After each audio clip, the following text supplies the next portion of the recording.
चले आइए। और एक तरफ ये 47 हमारे बेटे और बेटियों की शादी में जो पुण्य है वो कभी जगह के धर्म स्थलों से घूम के आइएगा, इतना पुण्य किसी धर्म स्थल में भी नहीं होता। आपकी जो आत्मा है, आपका जो हृदय है वो बिल्कुल साफ है और उसी तरह से आप हृदय से अपने इस पुण्य काम को कर रहे हैं। इसके लिए मैं आपके सभी साथियों को धन्यवाद भी देता हूं। लेकिन कई तरह की चर्चा यहाँ पर हुई है। हम कोई राजनीति भाषण देने के लिए यहाँ नहीं आए हैं, लेकिन कुछ बात बताना जरूरी है जिसको समझना भी हम सबके लिए जरूरी है। किसी भी समाज का जो दर्पण है, किसी भी समाज को जो आगे बढ़ने का जो मार्ग है, रास्ता है, वो है ज्ञान।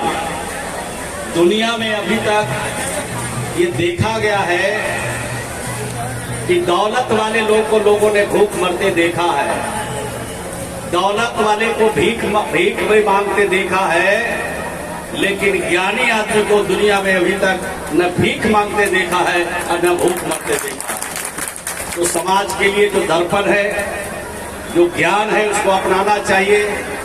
और खास करके बच्चों को ज्ञान के क्षेत्र में ज्यादा बढ़ाने की आवश्यकता है, जिसकी चर्चा BL वर्मा जी ने किया, जिसकी चर्चा अन्य साथियों ने किया।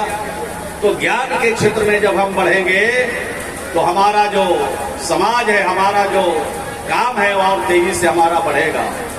हमको ज्ञान के क्षेत्र में लोगों को बढ़ाना है और ज्ञान के क्षेत्र में जब बढ़ेंगे तो न कोई हमें ठगने वाला मिलेगा, न हमें कोई परेशान करने वाला मिलेगा और न कोई दिक्कत पहुंचाने वाला मिलेगा।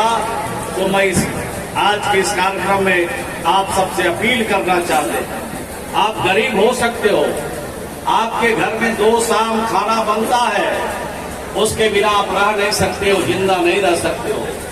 लेकिन अगर आपके बच्चे अगर स्कूल नहीं जाते, आपके बच्चे तालीम नहीं पाते, आपके बच्चे ज्ञान के क्षेत्र में आगे नहीं जाते हैं, उसके लिए घर में एक साथ चूल्हा जलाओ और बच्चों को पढ़ाने का अगर काम करो, ज्ञान प्राप्ति के लिए आगे बढ़ाओगे, तो ना आपको कोई ठगने वाला मिलेगा, ना आपको कोई परेशान करने वाला मिलेगा।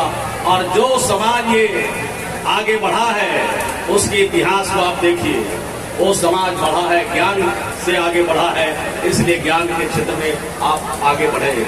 जब ज्ञान आपके पास होगा तो आपके हक भी मिलेंगे, आपके हिस्सेदारी भी मिलेंगे, आपका हक और हिस्सा कोई काटने वाला पैदा नहीं होगा। जब ज्ञान के क्षेत्र में आप आगे बढ़ोगे, ये सलाह के तौर पर जब मैं यहाँ आया हूँ तो जरूर इसमें आप सामाजिक स्तर पर 26 जिलों में काम कर रहे हैं, बड़ी अच्छी बात है। तो उसी के साथ अगर अपने बच्चों को तालीम देने का, ज्ञान पाने का अगर रास्ता बढ़ाते हो तो बहुत अच्छी बात है। देखते हैं कि हम बनारस में गया था, यहाँ के प्रभारी बनने के बाद वहाँ हमसे कुछ पटेल समाज के लोग मिले और लोगों ने कहा जमीन हमने खरीदी है, यहाँ एक धर्मशाला 5-6 मंजिला 10 मंजिला बनाना चाहते हैं, आपका भी इसमें सहयोग चाहिए, समर्थन चाहिए। हम सहमत इसमें नहीं है, हम ऐसे काम में सहमति नहीं देते हैं। अगर 10 मंजिला उसी में छात्रावास बनाओगे तो हमारा पूरा सहयोग मिलेगा, समर्थन मिलेगा। और बेटे के लिए नहीं, बेटियों के लिए बनाओ तो ज्यादा बेहतर होगा, ये मैंने उनसे कहा। वो नाराज होके चले गए। फिर दूसरी बार जब गए तो फिर आए तो उन्होंने कहा बहुत अच्छा बात आपने कहा, अब हम लोग छात्रावास का ही शुरुआत करेंगे।